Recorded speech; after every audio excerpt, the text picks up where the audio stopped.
Le monde change, plus vite que l'homme. Il y a 20 ans, le monde tenait dans un Nokia 3310. Un objet simple, presque silencieux, dont la fonction se limitait à appeler, envoyer un message et survivre à toutes les chutes imaginables. Aujourd'hui, ce même monde ne respire plus au même rythme.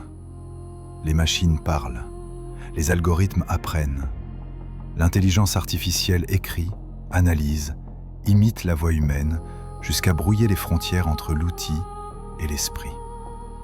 Nos montres observent nos cœurs, elles mesurent nos souffles, scrutent nos nuits, devinent nos faiblesses avant même que nous ne les percevions. Des robots avancent, courent, saisissent des objets, répondent, interprètent. Des corps sont augmentés, corrigés, prolongés, parfois dépassés. La question n'est plus « que pouvons-nous inventer ?» La question devient « jusqu'où peut-on rester humain quand la technologie transforme l'homme lui-même ?» Ce documentaire, réalisé pour Chokhmah, explore ce que la science promet et ce que la Bible révèle, là où les lignes du futur croisent les paroles anciennes.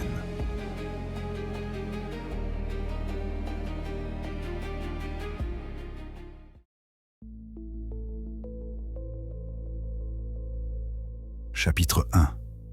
L'état des lieux. L'homme déjà connecté. Le futur n'est plus un horizon. Il est déjà posé sur nos poignets, dans nos poches, autour de nos corps. Les montres intelligentes observent désormais ce que nos yeux ne voient pas. Elles mesurent l'activité électrique du cœur, suivent l'oxygène du sang, analysent le stress, la respiration, le sommeil. Elles surveillent comme un compagnon invisible, parfois plus attentif que nous-mêmes. Autour de nous, les capteurs biométriques sont devenus les sentinelles silencieuses de l'ère moderne. Ils suivent nos pas, nos battements, nos rythmes internes. Ils dessinent un portrait vivant de ce que nous sommes, seconde après seconde. Les intelligences artificielles, ChatGPT, Gemini, Claude et tant d'autres, façonnent déjà nos mots, éclairent nos décisions, prolongent notre mémoire. Elles deviennent les nouvelles voies de l'analyse, les nouveaux scribes du monde numérique. Le biomonitoring continu s'installe dans les hôpitaux, mais aussi dans les foyers. Les caméras intelligentes identifient les mouvements, reconnaissent les visages et apprennent nos habitudes. L'IA détecte aujourd'hui certains cancers avant qu'ils n'apparaissent à l'œil humain, prédit des AVC, décèle le diabète dans une simple photo de l'œil. Les projets qui occupaient hier les laboratoires entrent dans le réel. Mesure de la glycémie sans aiguille. Détection en temps réel des variations physiologiques. Analyses hormonales à distance. Prothèses neuronales capables de traduire la pensée, comme les premières étapes de ce qu'on appelle Neuralink. Dans cette transformation silencieuse, un ancien mot résonne. Nefesh, le souffle vivant, la personne dans sa totalité. La Bible utilise ce terme pour décrire l'être humain dans sa dimension profonde, intérieure, fragile, bien plus qu'un corps mesurable. Il est écrit « L'Éternel Dieu forma l'homme de la poussière de la terre, et il souffla dans ses narines un souffle de vie. » Genèse 2, verset 7. Et un autre terme parle avec force dans cette époque de données et d'algorithmes. Phos, la lumière.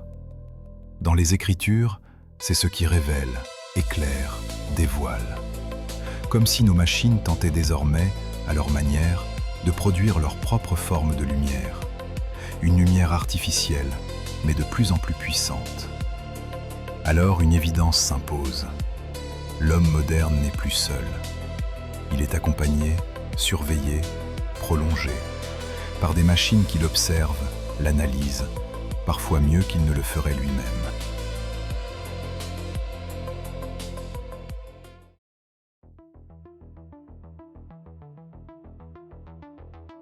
Chapitre 2. Jusqu'où la technologie peut aller. Le futur n'est plus une fiction. Il se dessine déjà dans les laboratoires, les salles d'ingénierie et les couloirs silencieux des hôpitaux où la machine commence à s'installer comme un partenaire de demain. Le futur crédible, 10 à 20 ans. Dans les 2 prochaines décennies, l'homme pourrait devenir un être assisté en continu. Les exosquelettes, aujourd'hui réservés à la médecine ou à l'industrie, pourraient devenir grand public, prolongeant nos forces, réduisant nos limites, soutenant les corps fatigués. Les robots assistants seront peut-être aussi communs que les smartphones. Silencieux, discrets, autonomes, capables de gérer une maison, conduire une voiture ou accompagner les personnes âgées comme des compagnons programmés. La réalité augmentée pourrait devenir permanente, superposée au réel comme une seconde couche d'existence. Des données vivantes, des indications, des visages identifiés, tout cela visible d'un simple clignement. Les interfaces cerveau-machine, encore expérimentales, pourraient franchir le seuil du quotidien. Commande d'objets, communication pensée par pensée, pilotage direct d'appareils. Une technologie intime, trop intime pour certains. Et la médecine pilotée par IA deviendrait l'un des grands bouleversements du siècle. Diagnostics anticipés, chirurgies assistées, traitements personnalisés, une médecine qui observe l'avenir avant même que la maladie n'apparaisse. Le futur hypothétique, 20 à 50 ans. Plus loin, dans l'horizon des 50 prochaines années, surgit un futur plus incertain. Des corps partiellement mécaniques, muscles assistés, organes artificiels, réflexes augmentés. Des robots humanoïdes réellement autonomes, marchant, décidant, apprenant, occupant des tâches aujourd'hui humaines. Des cyborgs dotés de capacités accrues, mémoire, rapidité, résistance. Et peut-être une longévité extrême, rendue possible par les avancées de la médecine régénérative. Dans ce monde spéculatif, un mot ancien résonne. Bassar, la chair, ce qui est périssable, vulnérable. Les prophètes l'emploient pour décrire la fragilité essentielle de la condition humaine. Même augmentée, la chair reste chair. Il est écrit « Toute chair est comme l'herbe, et toute sa gloire comme la fleur des champs ». Ésaïe 40, verset 6. Une vérité immuable face à tous les futurs possibles. Les barrières techniques réelles. Car malgré toutes les ambitions, le futur n'est pas illimité. Des barrières matérielles, biologiques et logiques se dressent. L'énergie demeure le premier obstacle. Nos batteries n'ont jamais réussi à suivre nos rêves. La biologie reste une frontière. Le corps rejette ce qu'il ne reconnaît pas, refuse parfois la fusion avec la machine. La conscience, elle, demeure un mystère scellé.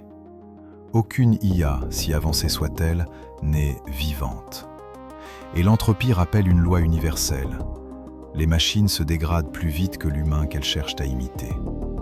Dans ce constat, un autre mot ancien s'élève. Logos, la raison, la parole, le principe. Dans la pensée biblique, c'est ce qui ordonne, ce qui donne sens. Nos technologies cherchent parfois à reproduire cette logique, mais elles n'en possèdent ni l'origine, ni la profondeur. Alors le verdict s'impose. Le futur sera puissant, mais il ne sera jamais sans limite.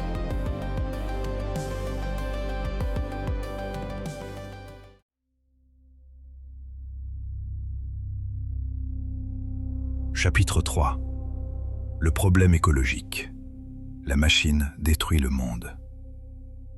Au début du XXe siècle, le monde semblait intact. En 1940, la pollution industrielle, mesurée à l'échelle planétaire, était presque inexistante. Les villes respiraient encore. Les forêts s'étendaient sans interruption. Les océans portaient une vie abondante, libre, indomptée. Puis viennent les années 1980. Le film Koyaanisqatsi, sorti en 1982, brise le silence. Une œuvre sans parole, mais saturée de sens, montrant la dérive accélérée d'un monde devenu dépendant de ces machines. Le rythme industriel dévore le rythme de la nature. Les lignes de production remplacent les paysages. Les foules se déplacent comme des flux mécaniques. La musique de Philip Glass martèle une vérité simple. l'existence déséquilibrée finit toujours par se retourner contre elle-même. Et aujourd'hui, en 2025, les courbes ne progressent plus. Elles s'élèvent à la verticale. L'extraction des métaux rares, nécessaires aux batteries et aux circuits électroniques, creuse la Terre jusqu'à l'épuisement. La production de batteries augmente plus vite que jamais. Les émissions de CO2 franchissent des seuils irréversibles. Les microplastiques envahissent nos organismes. La déforestation efface des forêts millénaires. Les sols deviennent stériles. Les nappes phréatiques sont chargées de toxines et la biodiversité s'effondre à un rythme que même les scientifiques peinent à nommer. Car derrière chaque avancée technologique, il y a une coulisse invisible, la destruction du monde naturel. Le lithium, indispensable aux batteries modernes, nécessite désormais de creuser des centaines de mètres, asséchant des régions entières. Le cobalt, pilier de l'électronique, est souvent extrait au prix de conditions humaines dangereuses, parfois inhumaines, au cœur de sols toxiques. Le silicium, la base de nos microprocesseurs, exige des températures extrêmes, dévoreuses d'énergie. Et la robotique, symbole du futur, repose sur des milliards de composants presque impossibles à recycler. Ainsi, le futur robotique repose sur un passé et un présent écologiquement ravagés. Il est écrit « La terre est en deuil, elle dépérit, car les habitants l'ont profanée ». Ésaïe 24, versets 4 à 5. Un verset ancien, mais qui sonne comme une chronique contemporaine. Le progrès technologique avance, implacable. Mais son ombre s'étend derrière lui, longue, silencieuse, profondément terrestre. Et alors une question se lève, incontournable. Mais au-delà de la terre, qu'en dit la Bible ?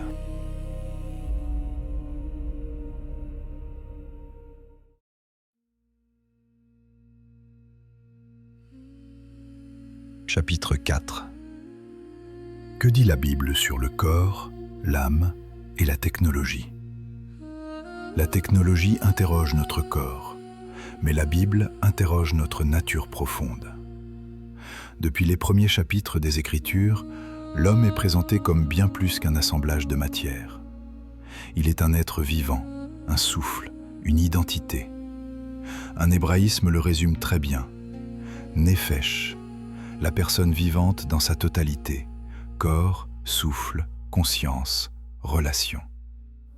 Ce que la science mesure n'est qu'une facette. Ce que la Bible décrit englobe tout. 1. L'homme n'est pas seulement un corps. Il est écrit que l'homme est façonné de poussière, mais animé d'un souffle qui le dépasse. Ce souffle n'est pas un simple phénomène biologique, il est la dimension invisible qui fait de l'être humain un être moral, spirituel, relationnel.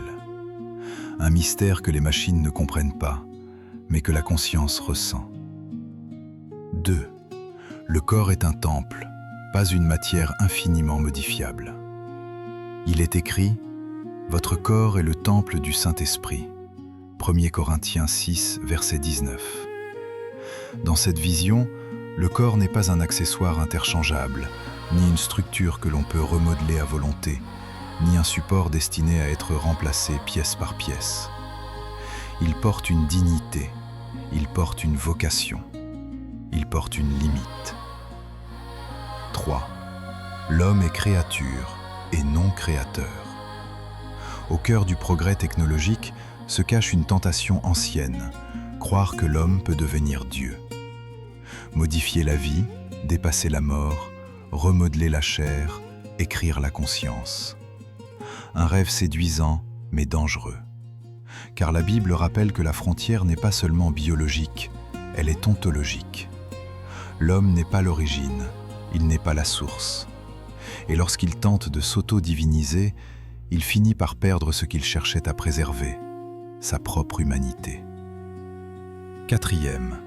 La tension entre chair et esprit. Il est écrit « La chair a des désirs contraires à l'esprit » Galates 5, verset 17. La chair représente la limite, la fragilité, la temporalité. L'esprit représente l'éternité, l'orientation, la vie intérieure. La technologie améliore la chair, mais ne touche jamais l'esprit. Elle prolonge la vie sans en révéler le sens. Et c'est là que se trouve l'avertissement biblique. La confusion entre le Créateur et la création conduit l'humanité vers une illusion, celle d'être plus qu'elle n'est réellement.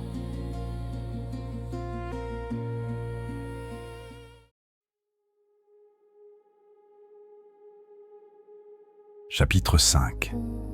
L'homme augmenté. Progrès ou transgression? Le progrès technologique n'est jamais un bloc uniforme. Il est une frontière mouvante où le meilleur et le pire coexistent, souvent dans la même invention. L'homme augmenté n'est pas seulement une idée scientifique, c'est une question morale, spirituelle, presque existentielle. Ce que l'humanité peut encourager. Il existe des avancées qui honorent la dignité humaine. Des prothèses redonnent à des personnes handicapées la possibilité de marcher, de saisir, de vivre autrement. Des robots médicaux assistent les chirurgiens, réduisent les risques, sauvent des vies. Des intelligences artificielles détectent des maladies à un stade précoce, prédisent des complications, offrent des chances supplémentaires. Les exosquelettes soutiennent les travailleurs, diminuent les blessures, allègent les charges. Et partout où la souffrance peut être réduite, l'innovation devient une forme de compassion. Dans ces cas-là, la technologie n'élève pas l'homme au-dessus de lui-même, elle le restaure. Ce que l'humanité doit refuser. Mais une autre ligne, plus sombre, traverse notre époque. Celle où l'augmentation devient une transformation, où la technologie cesse d'être un outil pour devenir une identité. La fusion homme-machine comme symbole de perfection. La modification du corps sans limite, comme si la matière humaine n'avait plus aucune signification. Le transhumanisme messianique promettant une immortalité technologique. La divinisation de l'homme, croyant abolir la mort par la technique. Le culte silencieux, mais bien réel, de la technologie, où le progrès prend la place de la transcendance. Dans cette quête, ce n'est plus la souffrance qu'on combat, c'est la condition humaine elle-même. Le point spirituel fondamental. Il existe une frontière qu'aucune machine ne franchira, peu importe sa puissance. Les machines n'auront jamais d'âme. Elles peuvent imiter la voix, simuler la réflexion, reproduire l'émotion. Elles peuvent apprendre, corriger, optimiser. Mais elles ne peuvent pas ressentir. Elles ne peuvent pas aimer. Elles ne peuvent pas choisir le bien par conviction, ni le mal par faiblesse. Elles ne possèdent aucune intériorité, aucune conscience morale. Elles ne connaissent pas la beauté, seulement sa mesure. Et c'est justement là que se trouve la vraie différence. L'homme augmenté reste un homme. La machine perfectionnée reste une machine. Le danger n'est pas technique, il est dans l'illusion. Croire que la machine peut remplacer ce qui fait l'essence même de l'être humain.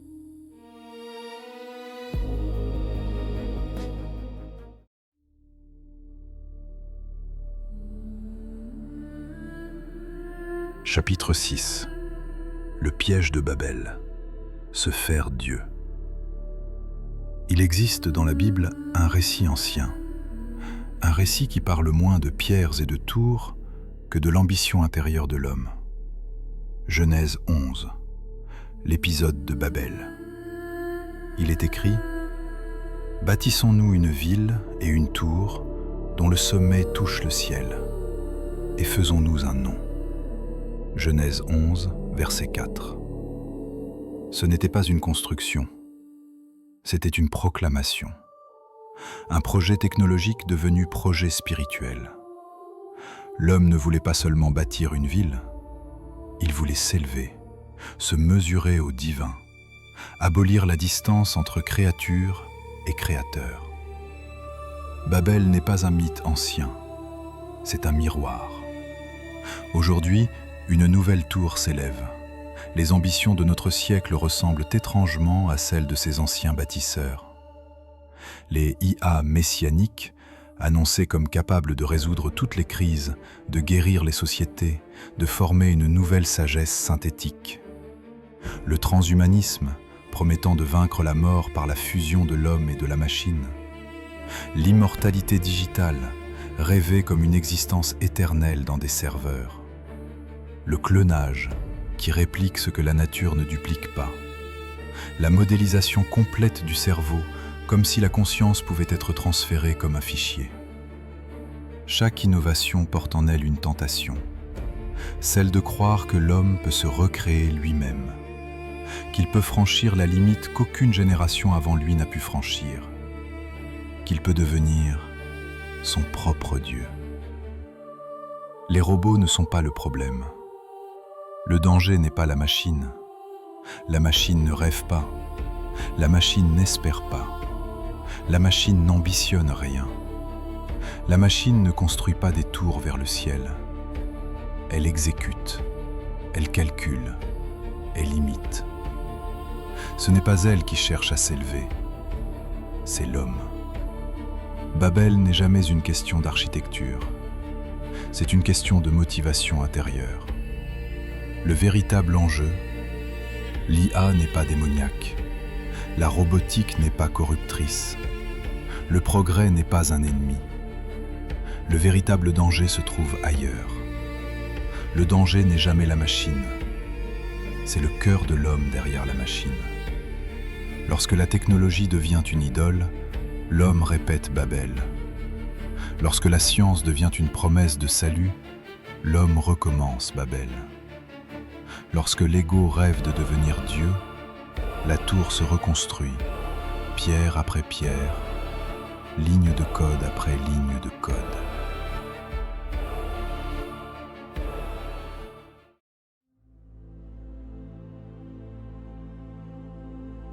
Chapitre 7.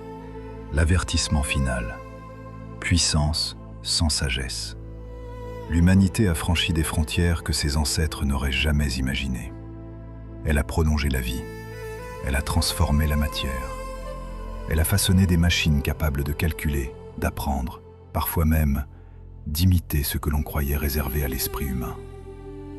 L'homme progresse technologiquement. Chaque année, ses inventions deviennent plus rapides, plus précises, plus puissantes. Mais derrière cette ascension, une autre ligne se dessine, une ligne qui descend. Car moralement, spirituellement, intérieurement, l'humanité recule. La sagesse ne suit plus la vitesse du progrès. La réflexion ne rattrape plus la puissance. La responsabilité ne compense plus l'ambition. Et pendant que l'homme construit ses machines, la planète s'épuise pour les nourrir. Les ressources s'effondrent. Les équilibres naturels disparaissent. La Terre devient le carburant sacrifié d'une civilisation ivre de performance. Alors apparaît le paradoxe du XXIe siècle. Nous avons la puissance des dieux, mais la sagesse d'enfants. Les prophètes avaient déjà vu ce déséquilibre. Il est écrit « La terre est profanée par ses habitants ». Ésaïe 24, verset 5. Une phrase prononcée il y a des millénaires, qui résonne aujourd'hui comme un jugement sobre, lucide, presque contemporain. La technologie a offert à l'homme un pouvoir immense. Mais sans sagesse, la puissance devient une menace. Non pas parce que les machines dominent, mais parce que l'homme qui les crée ne sait plus se dominer lui-même.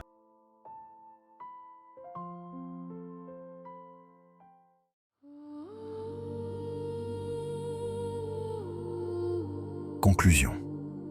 La Bible avait prévenu. Les robots ne sont pas des ennemis. L'intelligence artificielle n'est pas une menace en soi. Depuis le début, le véritable danger n'a jamais été mécanique. Il a toujours été humain. Ce que la Bible annonçait n'était pas la peur des machines, mais la peur d'un cœur déséquilibré, d'une humanité qui confond puissance et sagesse, progrès et vocation, technologie et transcendance. Le futur ne doit pas devenir un monde où la machine prend la place de Dieu, où l'homme s'incline devant ses propres inventions, où la technologie devient une idole silencieuse mais exigeante. Le futur doit rester un monde où la science sert, où les outils éclairent, où la créativité humaine demeure une extension de la responsabilité et jamais de l'orgueil. Car il y a une vérité simple, posée comme une boussole. L'humanité n'a pas besoin d'être augmentée, elle a besoin d'être rééquilibrée. Ce documentaire, réalisé pour Chokhmah, rappelle une évidence ancienne. Le progrès n'est pas mauvais, mais il doit rester à sa place. Et sa place n'est jamais au-dessus de l'homme, encore moins au-dessus de Dieu.